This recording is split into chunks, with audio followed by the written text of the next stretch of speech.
It's not a sponsor or nothing. I just bought a funny hat. Was I wanted to have a assassin hat. Anyway, we'll count on it. Now here we have yeah, the Transformers: The Lost Age season. Yep, 8 episodes, a little over an hour long. Well, yeah, roughly. We're gonna do that first. It's going Cowpoot, Transformers: Lost Age, and I was going over the different names of the characters, trying to see if they still around. All Transformers MUSH characters, and found 2 collections worth, about 200 pages roughly each, of 2 other collections of various of characters that were kind of still around. I wanted to choose them instead of the ones that weren't. Kind of still around. Yeah, some of the legendary ones. Apparently, Artemis Prime, the character, is actually a person named Amy Kyrek.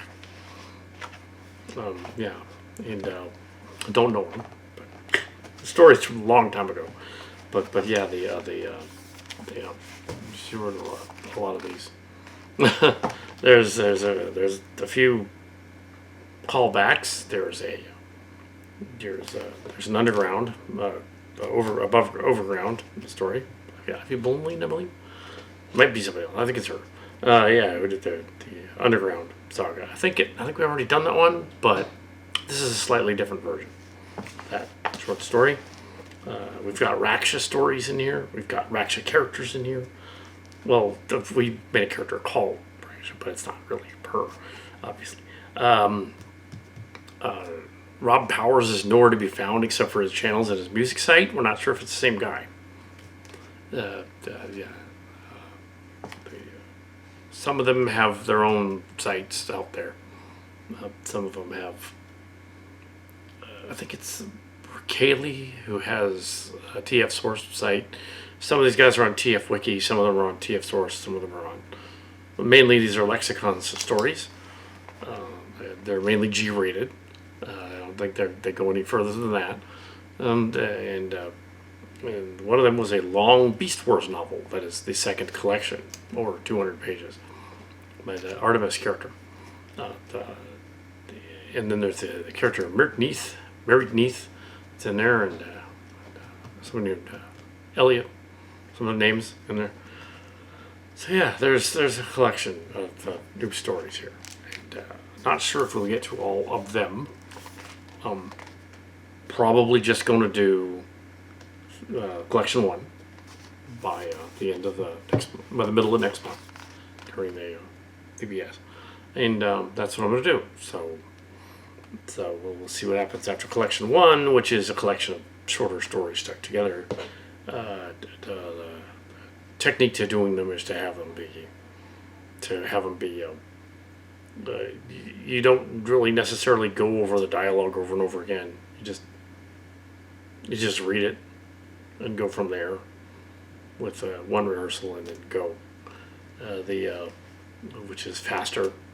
You want to make it faster. And originally the credits were going to include all 8 episodes done as 4 2-hour movies. That might be how it works out, but in that case you have one of them. In that case, you have one of the stories cut in half. And I don't know how well that works. That's kind of what they had in mind. There's 4 of these. There's 8 if you count both seasons. The second half is a Beast Wars story. The second season, I guess.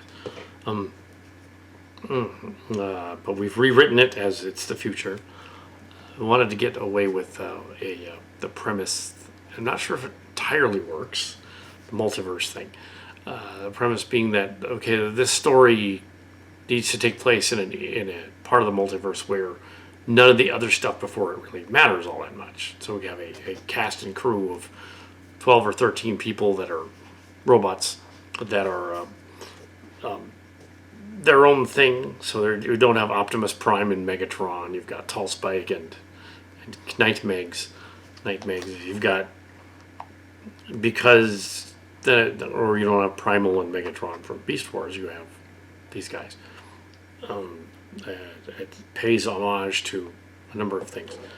The Japanese Beast Wars a little bit, which we only know about from some observation of it, and a lot of dialogue from and Carey, who's no longer here. He went to he's back east, of course. We moved. They moved. So yeah, there's that. Yeah. Now, in some cases, some of those TF fans from back in the day are deceased, but he's not. Some of them. Also, some of the other people we looked up are because the way the algorithm works when you search for stuff, the algorithm will try to find that person's name amongst all the other names and confuse it for other stuff you're looking for and put them together even though they don't go together. If you look up somebody's name in Transformers, it looks up Transformers the movie, puts it with the character, or Transformers show and puts it with the character. When there's no relation, it's just that it wants you to find Transformers and it can't find the name. So if you take the Transformer part out, then it really can't find the name. And that was confusing. Worked it out. There's very few of them left. Rob Jung from the original Mush is now a furry, for instance. And in order to find his furry site, that would be separate. So yeah, Rob Powers is actually a music person now, but it might be someone else because Rob Powers is a common name. It might be somebody else. The Corrosion stories appear to be pretty much gone. And when you look up the other ones and the other obscure names like Married Neath and whatnot, you find that immediately because the only thing she did under that pseudonym was Transformers. You can find that one. Or Artemis. There's a number of Artemises, but the way to find Artemis was to find the original name that the person was based on. Amy Kryvak. And I don't know this person. But when you find that name, then it's like, oh, this person also does some art, some other stuff out there. Same thing with Raksha. Raksha being related to Night Racer and Raksha and the history of that. It's kind of amusing that when you look up that name and BotCon and all that stuff from the 90s, it also comes up with our channels and our Raksha related stories and articles, which is bizarre. We didn't know her except that we met her a couple of times. But yeah, we didn't. We don't know whether she was flattered or not about the stories. So. But like Dan Carey, she likes the Decepticons, so that was kind of a connection there. Just go find Raksha, go hang out with her. It's a Decepticons. He'd heard of her, so there you go. So very unique, yes. But yeah, the characters like Bobby Carruthers, Robert Murdoch Carruthers, and Ivy Bonnelly. For instance, the other two are not known anymore, but there was Belinda Kelly was kind of known during the pandemic, and it's there's a whole series of these Wrath stories, the story Wrath stories. You could look up the series and do the rest of them. Why not? Yeah, so we did. I did want to do some more of those, but turns out that's all she did on that lexicon site. And it was like, well, there aren't any more. We've done them all. I was reading the one about the Soundwave. That was the later one. But we did that one. That was Lord and Commander and then Soundwave. We did that one. Don't need to do that one again.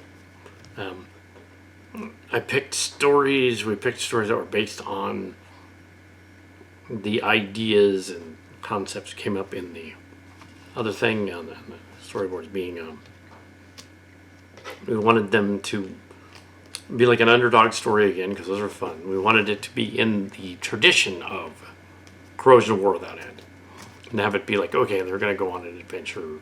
Some of the characters are thinking they're indoctrinating the Autobots, but it's the Decepticons. Some people are, and it's kind of a blurred line. Having it be a little bit on the cusp of when the Autobots and Decepticons become the Maximals and the Predacons, is a cool idea, because then you can have like, oh, okay, that's when that might have happened. That's when that happened. You can also have the Transformers animated, which took place in the 22nd century. This will be in the 24th. It's going to be in the early 25th, actually. Early 25th century, the story. Because, yeah, they did a lot of these stuff, so I set it a little further. That's how we could get away with everything. A little further. But, like Cillian Space, it's connected to the current time period in 2026. So it's connected to it. And the other Beast planet in Rise of the Beasts is also connected with the Beast planet.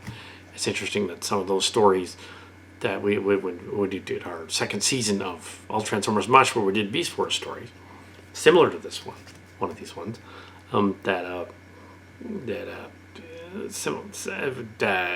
the Rise of the Beasts plot was essentially very similar to those stories.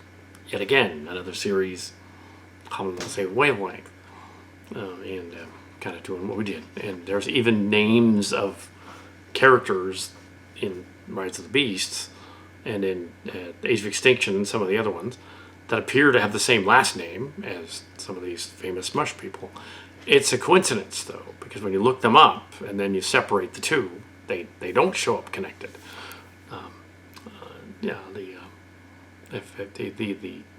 The grandmother of all Decepticons, primary thing, that should be not primary, that's soulless, but that's fine, and they changed the universe.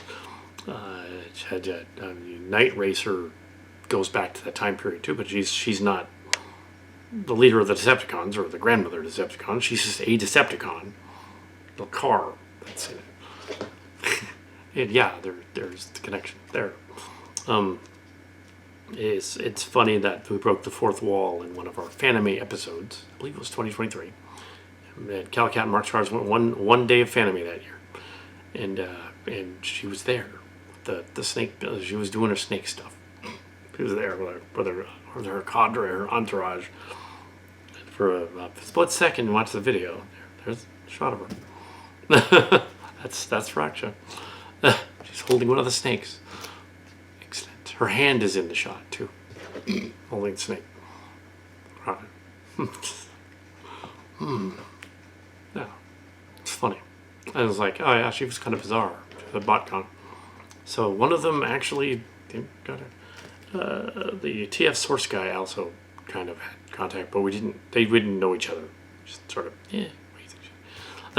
But yeah, so that's kind of interesting. There's that doesn't mean there's anything here. It doesn't mean anybody getting paid as well.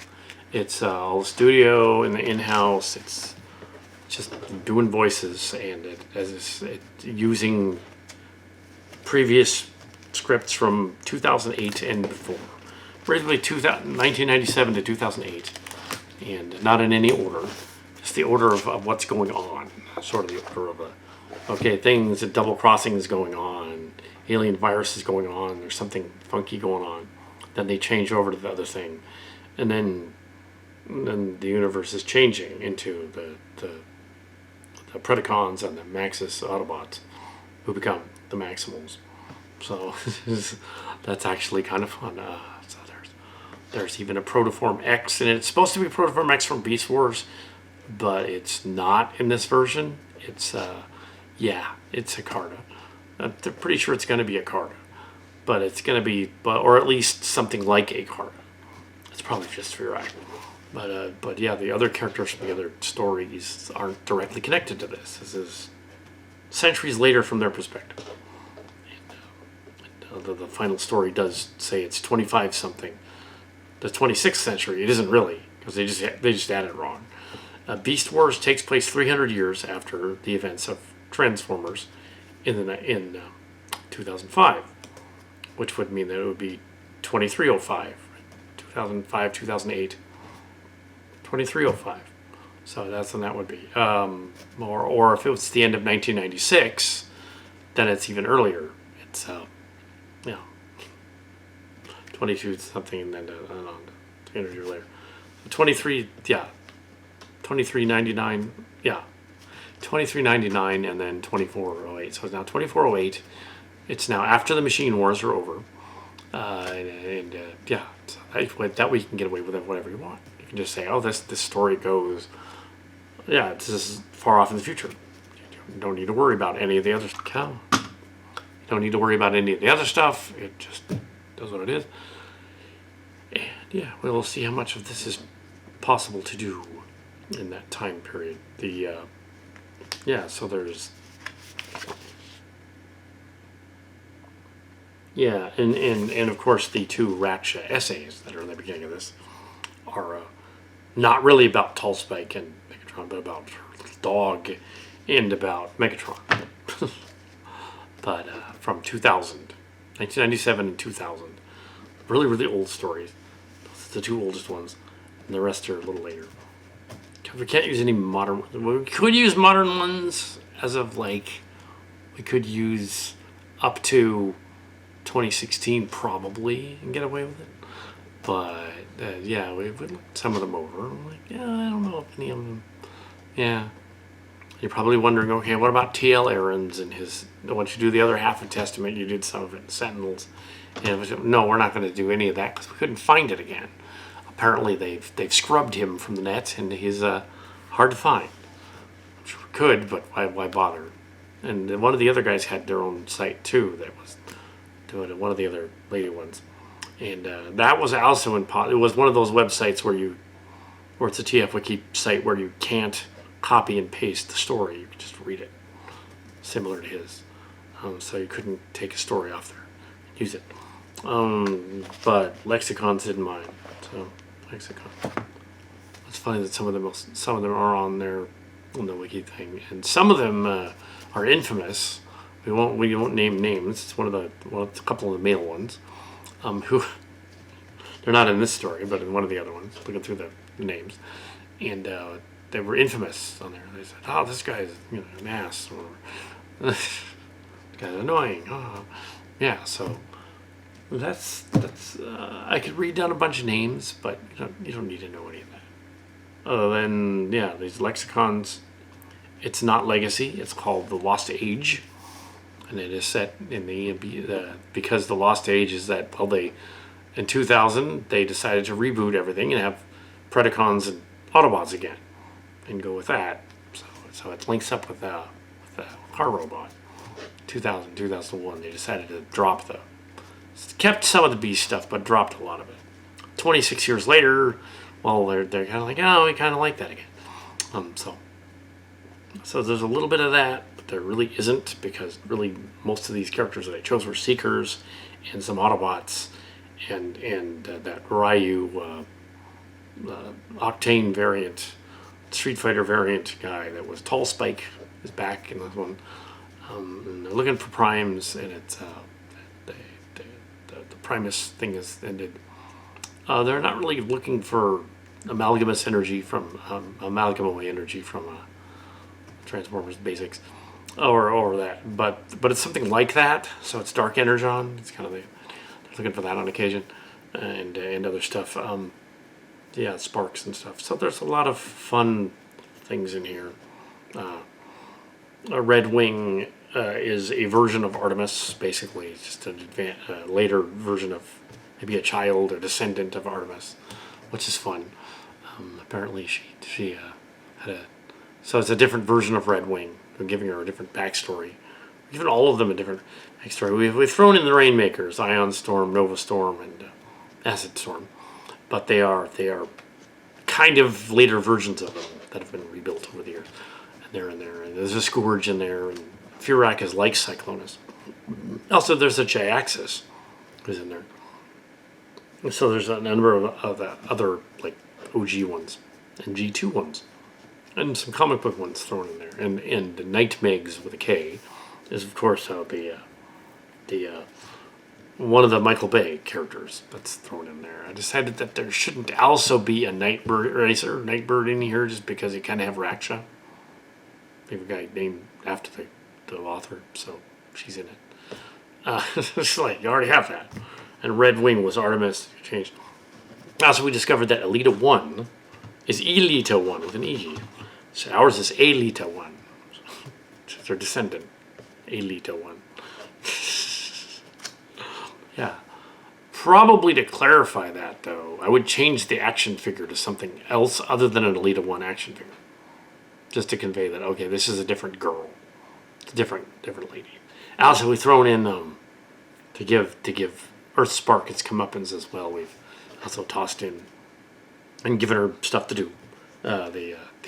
Them stuff to do, the trans character. She has stuff to do. The trans girl. So she's in there. So yeah, you want to change two of those around, and then is it good? Yeah. You don't change them in the script. Change them in the grab two different toys to be them. Just because it's funnier if it's to change to them. But yeah, Nightshade is what you're thinking of. You want her to be Nightshade. That's a connection to 2026 because they're the multiverse primes and stuff. It also kind of ties into lexicons and legacy, and it's not that convoluted because you've said it in the future. Okay, so yeah, it's not convoluted really. They a bunch of them go on this adventure. They're trying to go to the Beast Planet in the second season. The next 4 episodes, they're on that Beast Planet. They're trying to head there. They're going on a quest, like the other story with the Star Trek people. Except this is a little more drawn out into 8 episodes, whereas that was just a movie. Well, an awesome movie, but a movie.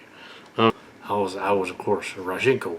I played the Klingon boy in there who was in the game was hitched. Yeah, which was stupid. So in my version he wasn't. Anyway, but yeah, so that's what I'm gonna do. And so yeah, change Elita to someone else. It's 'cause it's funnier. Other than that, yeah, you have some other till you start filming it. But yeah, the idea of doing an underdog story with just these characters, but setting it in another part of the Cybertron universe where it's not necessarily the Autobots and Decepticons, it's not necessarily the Predacons and the Maximals. It's somewhere in between. It's a mixed universe kind of thing. Are these Rospicons by chance? I don't think they are. I think they just have some of their traits. I think this is not Maximo territory this time. It's more of a wink and a nod to the end of Legacy and that more than it is Lexicons. And it's more of a with the Zor Lords and stuff. You could almost take the characters from that. One of them looked like Tall Spike as one of the Zor Lords, and it was Tall Spike earlier, and you could just say, oh, it's just him in the future. He just does this other thing. Maybe, oh yeah. And by having it at the same time period as the Star Trek stuff, like the end of Star Trek meets the Transformers, they totally could meet because they could meet themselves, but they won't because, like in the Star Trek story, they are in a slightly different timeline where they're not allowed to alter the present of our future of the multiverse. They have to stay in their part of the multiverse and not interact with the Transformers as they're happening now, which is a convenient way of saying they can't meet up with Optimus Prime and Megatron because that would be weird if they did that. Yeah. I don't want to just have them say, oh, the Earth and everything is gone now and it's a different universe, and I don't want to do that either. So I'm not going to do that. It's a different universe.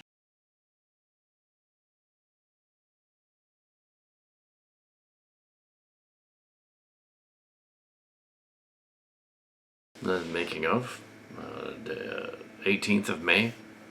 So I did some revisions here and rambled on in that other video about stuff that actually isn't. I mean, you could leave it because I guess it's interesting behind the scenes making of. But yeah, we're not going to tackle Beast Wars Neo, Beast Wars 2, or Beast Wars, really. It's just that they're some of them are different. I took out the Dragon Megatron. That didn't need to be in there. That didn't make sense. Replaced it with the character of Alicon will be the character instead. Then we have the other Nemesis sort of guy. That's the other Raksha instead. That makes more sense. Tall Spike doesn't necessarily need to be Tall Spike from the Robotech story. That doesn't make sense. So he's not anymore. It's just basically a parallel to Rodimus Unicronus and Draconus Prime in this version instead. Sort of their descendants who become. They imply that they become, or their essence becomes Optimus Primal and Megatron at some point. That's kind of the implication. But in this version, it isn't really, because it's the Night Megatron and the Night Optimus Prime from the Revenge of the Last Night action figures. Is what they are. The only reason we have Catbot here is because, although she's described as Panthera, she's described as a Black Panther. She should be a panther. You might want to switch that too, but you could leave it and just have it not matter. So there's still some revisions going on to see what different characters do things. The trouble with using Artie, or the Artfire character, is that she's a shiny chest, and it's supposed to be 300 years in the future, and so there doesn't need to be 400 years in the future. So this is almost 400 years. There doesn't need to be a connection with the other stuff, really. It's just, yeah, it doesn't need to be connected. It's just its own little Elseworld type of story dealing with these. Well, it's a big story, but yeah, dealing with them characters. I might actually change other things. I think the idea of having her be the Tiger Cat is okay, just because it's okay, but it probably shouldn't be. Actually, now that I think about it, that if you make it all Transformers and you got Rhinox in there, and some beasties, then it should be the other girl. But I think using the other cat person would be confusing, because there's already Ravage, and from that time frame, it would be strange if there's suddenly this other one there. It would be confusing to make it the other one.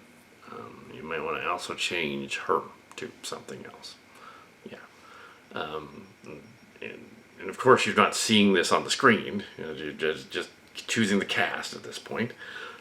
And it doesn't need to necessarily follow the story. Like the beginning opening scene where where the author is describing her dog.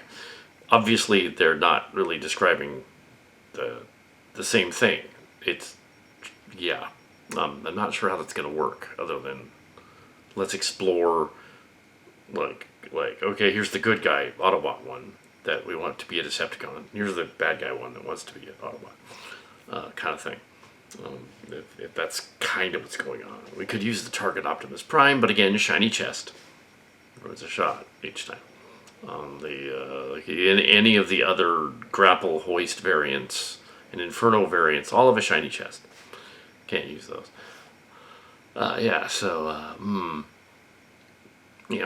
And Tall Spike is not Tall Spike. I would change that in the credits at this point and say, like, okay, that's not what he's called, because it's not Tall Spike. So in the credits, you change what that character is, even though in the story it's Tall Spike. It isn't really Tall Spike. It assumes the mantle of Tall Spike. Yes.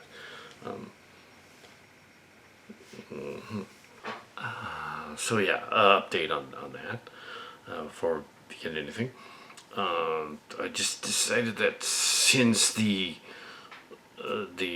tiger isn't really essential to the story at all, that it's just someone else. That's the easiest thing to do. It's somebody else. And also the story about the dog wolf thing. I found the wolf deformers. The little chunky wolf deformers can be the dog. Doesn't have to be. We're not introducing the leaders in the opening scene. It's a gag. Yeah, and also, yeah, other characters can carry the mantle of Tall Spike as well. He isn't. It could just be that that's what they're calling him. Yeah, maybe in deference to Spike from the original series. Yeah, since he'd been changed into the Zorlord anyway. Yeah, so it's like it'd be something else. I could change it in the credits. I could not. I grabbed a few of the other femmes for the femme scene. There's a Black Arachnia and a Windblade and some of the others and the Stray Swoop character. That could be the femme scene. And one of the RCs. That's the one from the Springer universe. That was and a chassis. Who was actually I think it's a Moon Racer, and the Russian Night Racer is in there. But yeah, they can be in the guest stars. See, yeah. You can begin. Yeah, yeah.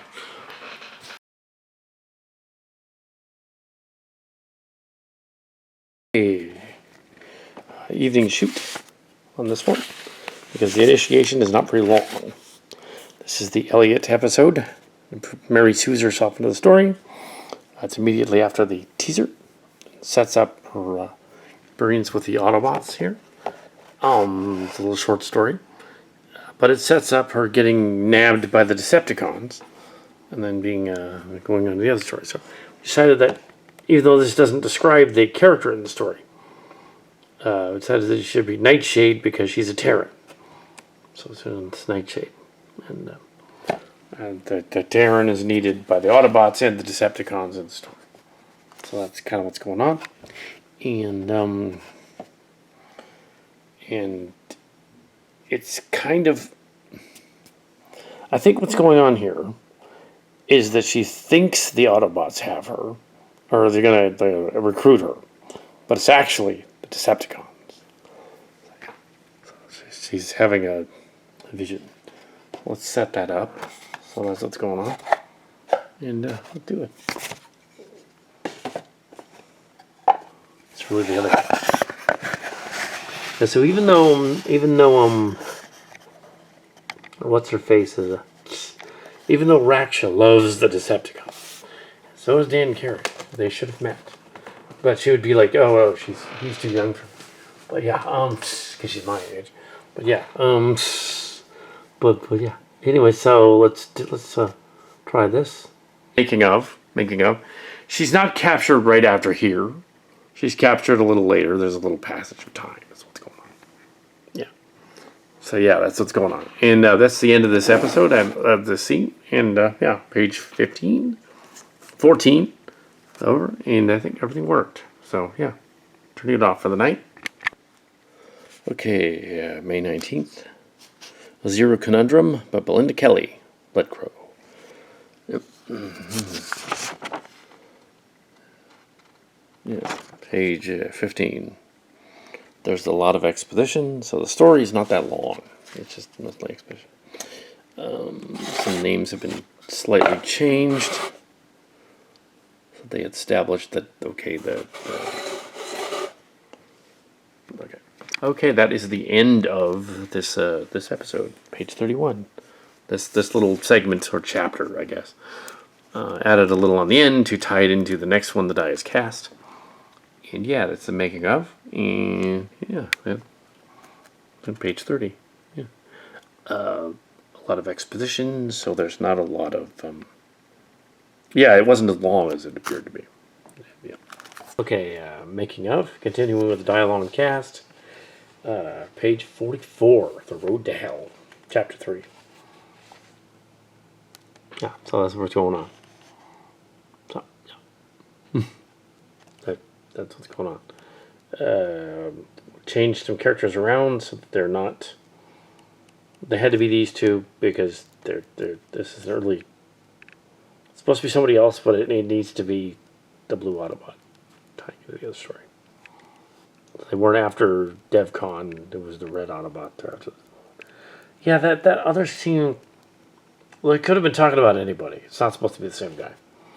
Maybe it was in the script, but it's not clear that I don't think you need to connect who they were talking about with who was in the last scene, because there is no connection between the two of them. Not really.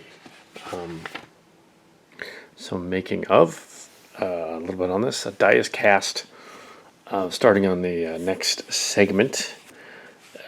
Wanted to start over. There was an earlier version of the dialogue with the men that had started for about 2 or 3 minutes. And I want to do that over, because as I saw this opening scene, even though it's not technically a break in the episode, it's just a break in where the page numbers happen. We haven't seen this one in a while, and we have to establish where she went, and then start the scene, just because for story-wise, it needs to have, okay, what was she up to? What was she looking into that she left the other two behind? And yeah, so that's story-wise. There needs to be a transition for her, even though it's not in the script like that. That transition can be this dialogue. It just has to have a line or two that establishes that, okay, it's actually her. She's left them. Go meet with Jaxus. Says something like that to her, to the lady, just to convey that it's not completely non-linear. Otherwise, it kind of doesn't make sense. We don't want to do that. So yeah. So here we begin on the 20th of May, making of Requiem for a Decepticon Part 8, and yeah, here we go with the second unit camera. Yeah. That's what this is. So, yeah. So, continuing with this sort of a crime drama episode. Sure, okay. Making of. They keep doing flashback scenes. I think it makes sense in the story. But here that was kind of like during. It wasn't really a flashback. Also, in the script, incorrectly, Tall Spike is suddenly among the Decepticons. It's a mistake. It was meant to be one of the other Seekers. And so I just made it the other guy in the room. Yeah. So it's in the script, but you won't see that. So it'll look flawless when you see that. So that is the end of Requiem of the Decepticon. The other 2 short stories, and then there's another long story about the size afterward. And then that's it. On this, which is allegedly 4 whole episodes, but really, there's so many gaps that it's going to be maybe a 90-minute, 2-hour movie, the whole first thing. So that's cool. I mean, there doesn't need to be the other one. It's just this one. Put this one together and see what happens. Yeah, and then there they are. This one had dialogue. It was easier to go, and it just went. Okay, Requiem for the Decepticon. And, yeah, page 84 already. So, yeah. I think that's right. So, yeah, I'm making of, and, yep, go, yeah. Interrupting here, making of. The name in the story was Vindica, which is really cheesy, and her name is Vindication. That's why it's Vindica in the script. You won't know that, of course, doing the story. Let's actually find out what Raksha's name actually means. And put that in there in place of Vindica to be kind of cool. And I like that there's an exploration of good and evil here going on. And it's the Terran whose mind is being messed with. Yeah. Okay, falling deeper into the void. Page 143. And yeah. So let's just start this. Let's see how far we can get.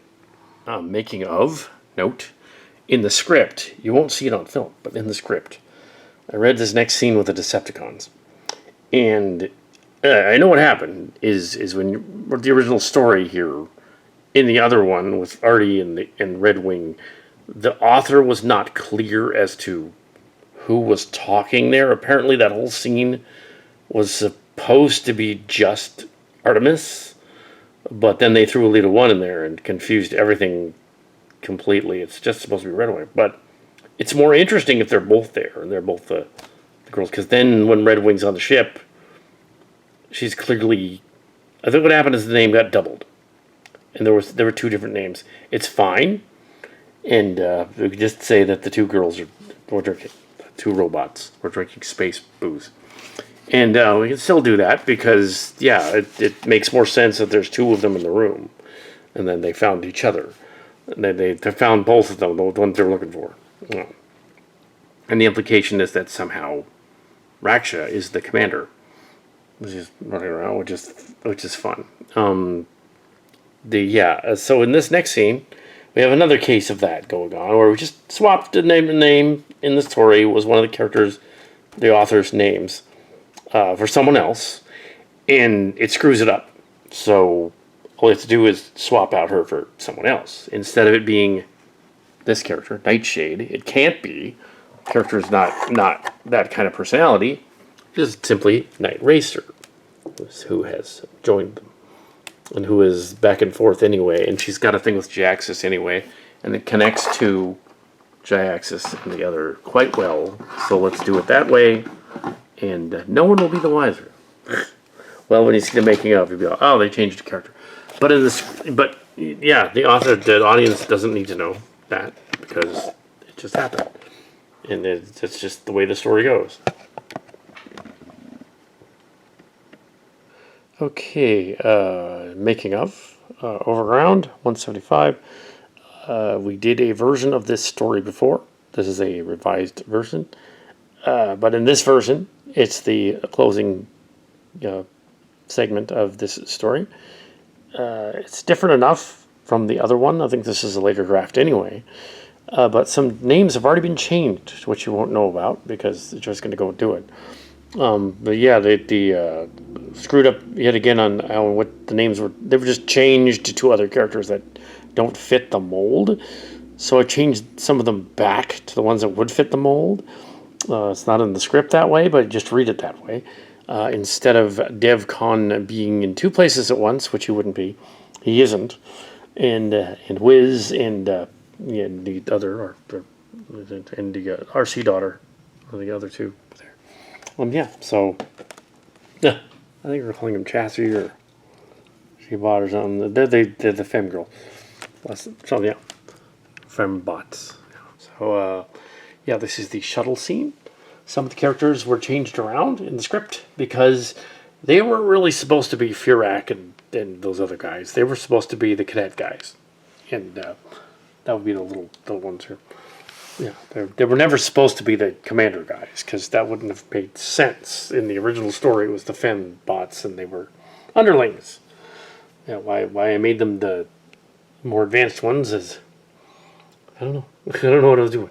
I think I was just changing the names because I wanted the names to be changed without thinking, is that person's personality go with that name? So yeah, here we go to start off the scene. Yeah, Page 158. Neil Davidson's Broken Hearts. The name of this short episode, like the other one was a short episode. So this is making of, and here we have some of the guys set up. They left the ship and come down to the planet. When they met up with Cup. So presuming that time is passing in this story, it's not like they're following every step of the way. They're sort of a series of vignettes. They're sort of jumping forward a little bit, and that it'll make sense in the story.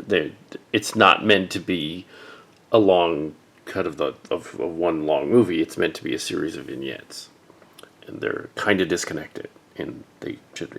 The main problem here is that there are extra people that shouldn't be in the scene. Making of, and they're not there.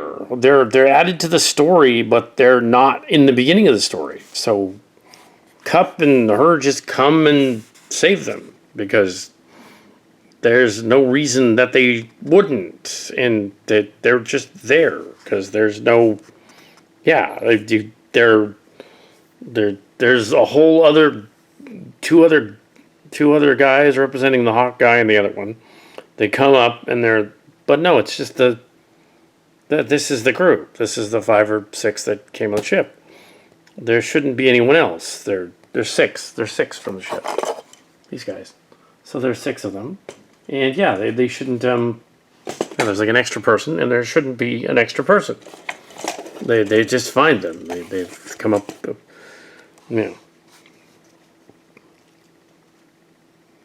then they mention the bugs a couple times, but we have one bug. We have Black Arachnia, and who has no lines. It's a version of Black Arachnia, and there's yeah, she's not with them. She's just there. It'd be kind of funny if she was like, I could do that. I could do that gag. Maybe just to have some. Yeah. So okay. So making of, part of the oddities here is they spend a whole lot of time climbing in trees trying to escape enemies, kind of like attacking vines and creatures and all that stuff. We can't possibly film that. No. Back in the day, actually, this story is very different from Underground. Turns out, and we managed to do in the other version of Underground. What they did is they had dwellers and things, and it was a dweller thing, and it was attacking, and we were able to pull it off in the Underground segment version of the story. So this one, we're not doing that because that would be repeating the other story. No, they're just going get help. So I wrote into the story. I just had the other aliens show up and go like, oh yeah, we're just gonna help you out. Gonna go on your ship and help you out. And so that like takes off a great deal of this. And not just because it didn't need to cover that part. It just can't. We can't film that. It's just not possible. Okay, making of. Well, I finished it. We managed to finish it because 5 or 6 pages of it was just them running around the woods and going up trees. So instead of it being another 15 pages, it was 10. And so I kind of want an ending on this episode. So I'm going to make up an ending on this episode. And so addressing the other parts of the story and making it roughly an ending. Yeah, because it kind of needs one. Otherwise it's a disjointed mess of other stuff going on. Yeah. Making of. Well, we just completed principal photography on the Transformer movie Roseville set.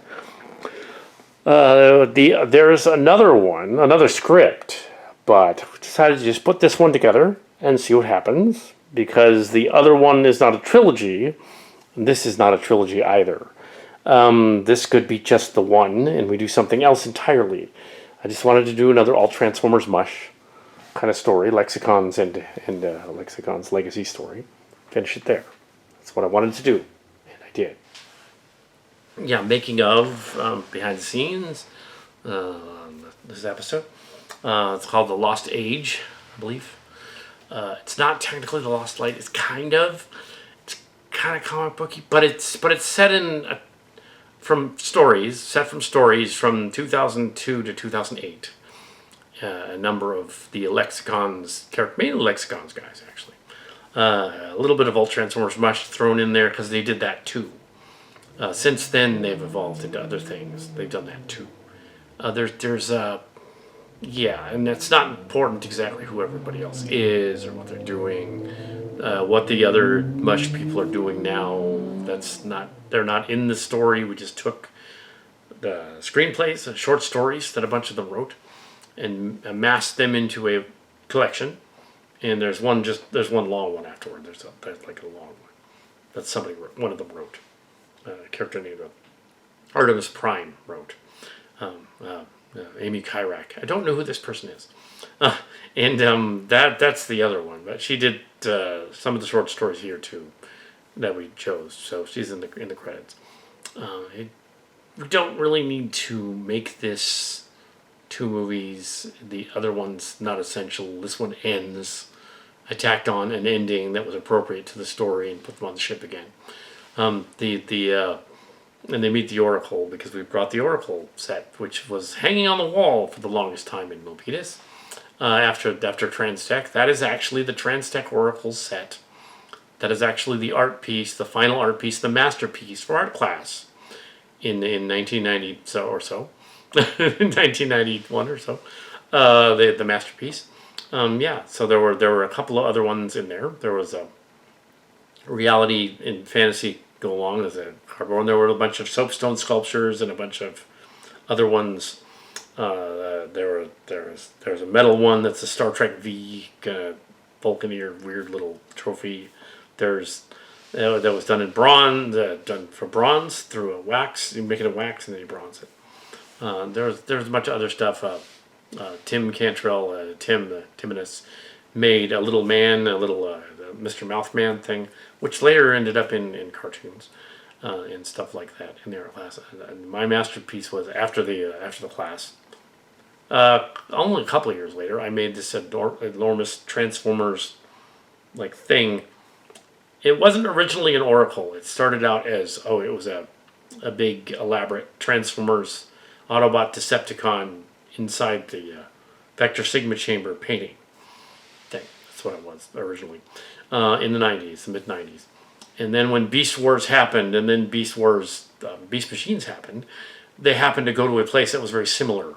So that when we did Transtech later on in around 2001, 2002 with that one, and we had them the crossover between the 2010s. It was then alleged 2010s, 2009, 2010, but it was really 2001, and the Beast Machines, which is set Beast Wars is set 300 years after the original Transformers. So it's either set in 2305 or 2295, depending on how you work the math. If you say, okay, the Transformers technically ended in 1996, Beast Wars started in 1996, then you can say, or 95, 96, then you can say, okay, it's 2395 is when Beast Wars starts, approximately 300 years after the other one, and that way it ends in 2399 and then 2400.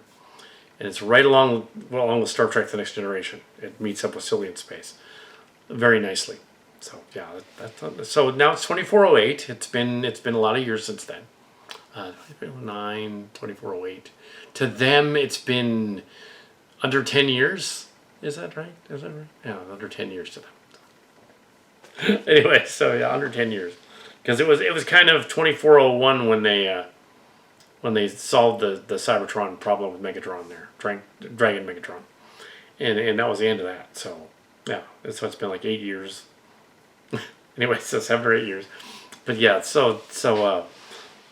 but in terms of the timeline here, it's been it's been 26 years since Beast Wars ended, the Beast Wars and Beast Machines era, 2000, 99, 2000. So anyway, so we have we have the Beast Wars, and they wanted to do it. Well, they kind of referenced it in there. This story takes place during Star Trek Meets the Transformers. After the third one, apparently. It's in that universe. They keep referencing multiversal stuff in it. It's 2408. And if it says something else in the story, that's fine. It's 2408. And it's a Clint Cowpoke story. And he wanted to direct it. So, yeah, yeah, we're going through that underground story, which apparently we didn't use much of. The version that we had was the Dweller one, and that was a little different. And the hiding place part was a little different. And you can tell from the episode Underground, you can tell what we used from that episode from All Transformers MUSH, and what this version is different. This version is different enough that we just didn't do the Dweller part. We just cut that out. And the other guys show up. They rescue them. So actually, these guys.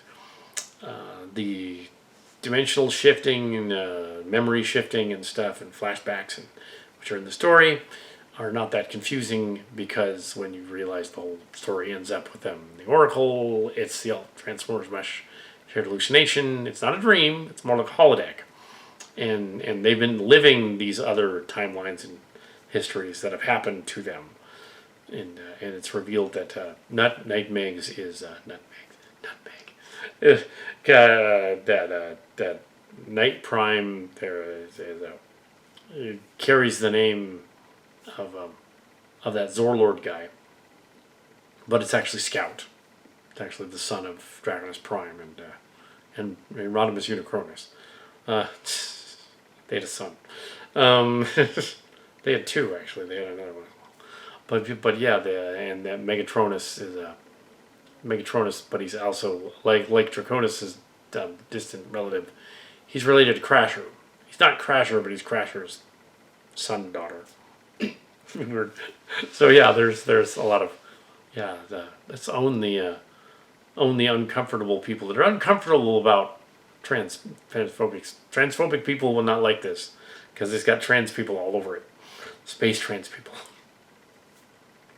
And we're not transphobic, so they're all over it. So the as it finishes up there's the oracle thing, and the art class. I didn't need an art class. I took an art class because it was fun. I'm very good with art, and Tim and I both took it. It was only he only took 2 years of Evergreen. I was there for 5. He dropped out. It's other things, but remember the art class as being kind of pretentious. A lot of the art stuff that was going up there, and there was an art lady that came in and critiqued everybody. She was kind of mean to everybody. She's mean to him too. No, that's not cool. And it's like we were just starting out doing our projects, and the end of the class we learned what Tim's art style was. Even though he's not much of an artist like per se, he's like a scenic one, like a background, impressionistic background artist, more of an impressionistic, and that's a thing. That's definitely a thing. There's art where people put shapes on a wall and say, "Look, it's a painting. It's awesome."